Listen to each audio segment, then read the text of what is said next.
Ya udah nggak apa-apa. Oke, Bapak Ibu, kita mau nijalnya dirunderkan jam 8 ya, tapi nggak apa-apa kita mundur setengah 9, nanti kita padat-padatkan saja. Nah, pelatihan ini saya disclaimer dulu, pelatihan ini sifatnya masih pendahuluan. Ini adalah sifatnya trial ya. Nah, ini trialnya 30 hari dari kemarin Bapak Ibu sekalian sudah aktivasi ya. Jadi argonya sudah jalan mungkin sekarang.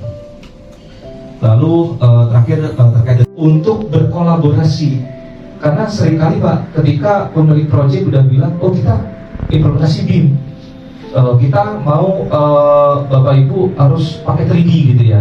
Nah, tetapi kenyataannya owner lepas tangan Pak. Jadinya fokus ke project tinggal digabung kontrak aja. Benar, jadi paralel. Misalkan scheduler ngerjain Microsoft Project, modelernya atau desainernya ngerjain BIM, baru kita gabung. Otomatis ke tasnya. Pakai import lagi Microsoft Project yang baru ya? Enggak. Asal namanya sama, itu tinggal kita klik kanan aja, kemudian kita masuk itu. Oh, Enggak, berarti gini, kan nanti kita dapat file, misalkan kita project file ini kan yang bikin dari penyedia jasa, Iya, penyedia jasa. kontraktor ataupun nanti perencana. Benar, apa. benar. Berarti nanti sudah termasuk Microsoft Project-nya itu, atau kita input sendiri nanti? Nah, kita minta ke penyedia jasa Sudah agar termasuk. termasuk Gitu ya. Microsoft Project-nya di dalam sini gitu. Jadi gini, Bapak Ibu, mohon perhatiannya. Kalau BIM-nya itu sudah ada 4D-nya, ketika kita klik timeliner, dia muncul di sini. Tapi ketika kita klik timeliner-nya nggak muncul, schedule-nya berarti dia bukan 4D. Itu ya. Gitu ya. Jadi parameternya di situ aja. Tapi ditambahkan bisa. Ditambahkan bisa. Dari 3D terus Ditambahkan bisa. Gitu. Jadi ini masih pendahuluan dulu, Bapak Ibu ya. Ini pendahuluan dulu. Ini bentuknya kayak gini. Yang sudah jadi nanti kayak gini, baru nanti kita praktek bareng-bareng, gitu ya. aplikasi kan.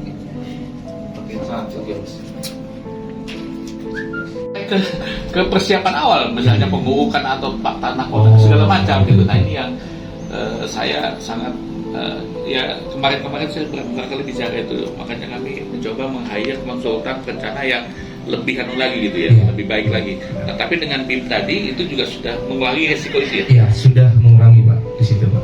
Ya. Karena semuanya nampak 3D. ID tax activity, bener kan? Ya, activity berarti artinya aktivitasnya kan gitu ya, aktivitas dari suatu pekerjaan. Nah, biasanya kita mendapatkan itu kan dari breakdown BQ, bener ya? Nah, jadi misalkan pekerjaan WBS yang paling rendah adalah pekerjaan pengecoran atau pembesian gitu ya. Nah, nanti item activity itu dia itu punya ID. Nah, ID-nya itu nomornya berapa? Nah, ini kita ngelingkan dengan model BIM yang sudah dibuat. Karena pada intinya di BIM itu masing-masing komponen itu adalah unik. Ya kan? Sampai sini paham dulu ya Bapak Ibu ya. Karena misalkan ini nama kolomnya K1, K2, K3, K4 gitu ya. Gak mungkin K1 sama dengan K5. Karena dia kan dua benda yang berbeda. Nah, kalau di BIM itu unik semuanya. Nah, maka dari itu Bapak Ibu, untuk melihat unique ID ini ya, itu masuk ke dalam schedulingnya. Nah, unique ID ini di-generate oleh si Microsoft Project secara langsung. Jadi automatically dia. Nah, ini kenapa kita pakai unique ID? Kenapa kita tidak menggunakan WBS ID? Karena unique ID itu ketika activity-nya ini kita ganti, misalkan rangka atap ini saya hilangkan, lalu saya tambahkan lagi, dia ID-nya akan menambah terus karena dia unik. Nah, maka dari itu kita pilih yang unique ID. Dia tidak mengulangi nomornya, gitu. Ya, sampai sini paham ya Bapak Ibu ya? Jadi prinsipnya sama kalau kita konekkan dengan SAP itu juga nomor frame-nya gitu ya. Benar, nomor membernya gitu ya. Nah, itu sama seperti yang kita menggunakan SAP 2000 gitu ya. Nah, jadi intinya adalah unique ID ini ID dari activity task-nya gitu ya. Nah, maka dari itu Bapak Ibu, kita harus mensinkronkan. Misalkan untuk pekerjaan arsitek, lalu kita breakdown ada dinding, curtain wall, floor finish gitu ya. Nah, dinding itu kita pisahkan misalkan lantai 1, 2, 3 gitu. Nah, lantai 1 itu ID-nya nomor berapa? Berapa gitu kan. Artinya dengan kondisi realnya nanti kita mau tes ini secara ininya kayak mana kekuatannya ini. Itu bisa Pak nanti dianalisis ulang. Nah, Jadi dan nanti itu ya berganti software. keren aja. Nah, yang hijau itu masih progress.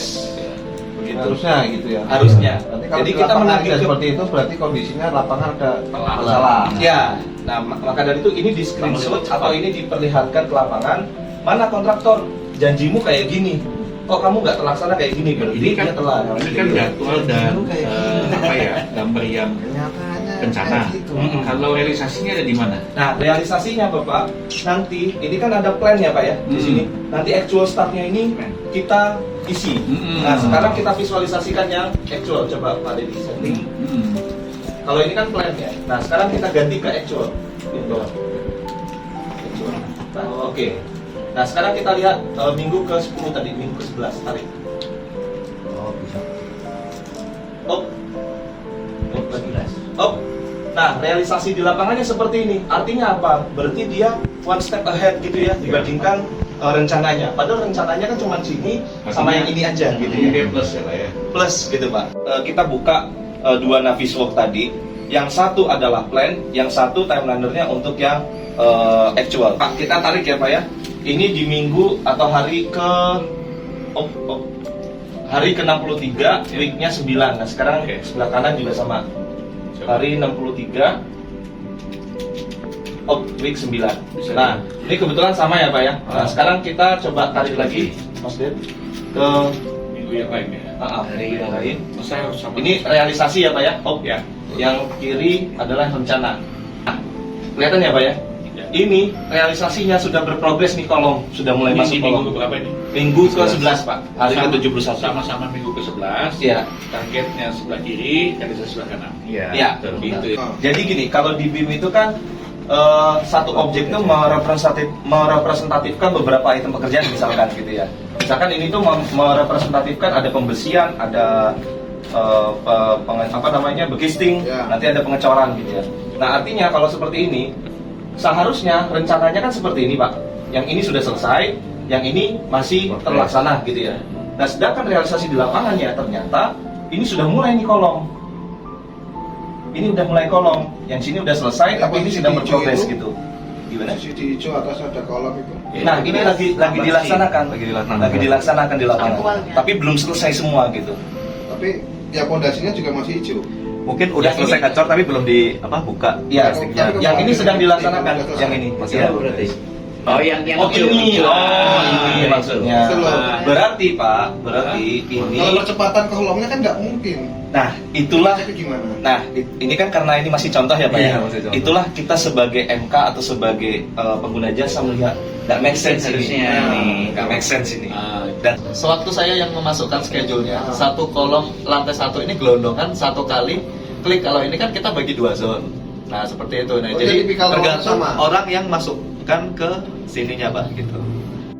Bisa kita tunjukkan setiap harinya kemajuan progres itu seperti apa visualisasinya. Nah, kita lanjut lagi, ini terkait dengan 5D. 5D ini kita gunakan nantinya untuk perhitungan progres ya, kemajuan progres baik itu sifatnya mingguan ataupun bulanan. Jadi misalkan kita bisa tanya ke kontraktor, kalian sebulan ke depan, 2 bulan ke depan mau ngecor berapa ratus meter kubik misalkan. Nah, itu bisa terpantau dari 5D yang sudah ada. Nah, itu akan berubah, gitu. Tabel volumenya juga akan berubah. Nah, itu kita turunkan 1000 mili, artinya 1 meter, gitu ya. Nah, lalu sebelah kanan dia akan berubah, nah menjadi 717,28 ya, subpartisi 2, yang tadinya 806,94. Nah, begitulah prinsip dari BIM ya. Jadi 3D-nya berubah, semuanya pun berubah, baik itu gambar detail ataupun tabel volumenya, begitu. Dengan secara cepatnya kan kita as to as ya. Nah, asnya misalkan dia bentangannya 4 meter gitu. Nah, dia ngitungnya 4 meter Pak. Kalau di QS itu. Nah, tapi nanti kalau pas pendetailan di konstruksinya, ini udah dikurangi nih dengan ini. Iya. Ini juga dikurangi dengan ini. Nah, sehingga net-nya itu yang dihitung ini gitu. Gitu.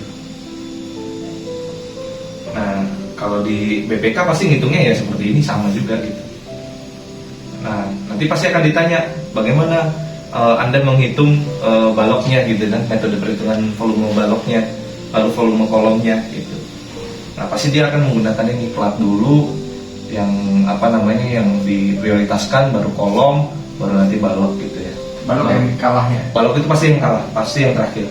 Jadi kalau pas di sini gitu ya Pak, dia pasti dia mulainya di sini gitu ya, mulainya di sini, lalu nanti kalau ketimpa sama plat, pasti dia seperti ini tingginya, nggak mungkin sampai full ke atas. Gitu. Ini BIG Pak. Nah, nanti si BM ini, alat ini berdiri, kita berdirikan misalkan 6 jam atau 8 jam. Nah, nanti dia akan memancarkan data-data terkait dengan log waktu dan situasinya. Nah, dari hasil-hasil ini nanti akan didapatkan data RENEX. Nah, dari data RENEX ini nanti akan menjadi data koordinat X, Y, dan Z-nya. Nah, diambil dari data citation course ini. Jadi ini miliknya BIG Pak, atau Baper Sukanal. Nah, sehingga kita akan tahu nih titik X-nya berapa, Y-nya berapa, Z-nya berapa, sesuai dengan koordinat globalnya. Biasanya kalau di lapangan kan, oke, ini kita tentukan ini titik 0,0, Z-nya 0 juga gitu kan. Nah, tapi dengan bantuan GPS tadi untuk pengamatan benchmark, ini nanti akan muncul X, Y, Z-nya secara global berapa koordinatnya. Bu Ira gitu ya. Nah, ini oleh Pak Dedi gitu. Nah, ini disampaikan ke Bu Irma gitu dan Bu Ira. Nah, due date-nya penyelesaiannya harusnya tanggal 4 gitu ya. Start date-nya tanggal 31. Ini udah di close isunya. Jadi warna abu-abu itu maksudnya isunya gitu Pak. Nah, di sini isunya sudah close kaitannya dengan desain. Gitu.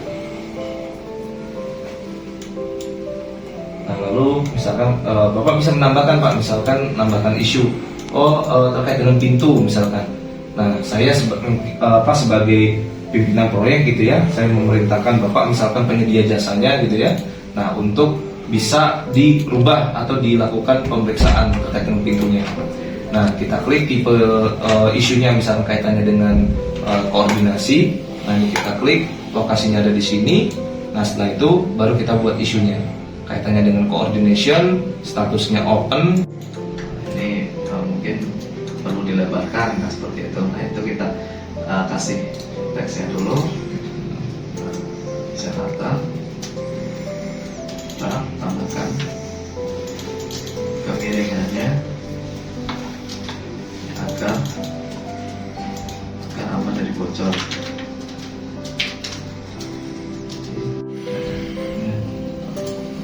Terus kita ini untuk timeline-nya. Terus kita masuk ke selection tree. Nah, perubahan desain atap, baru kita klik OK. Nah, ini ada 3 komen ya kalau kita lihat di sini.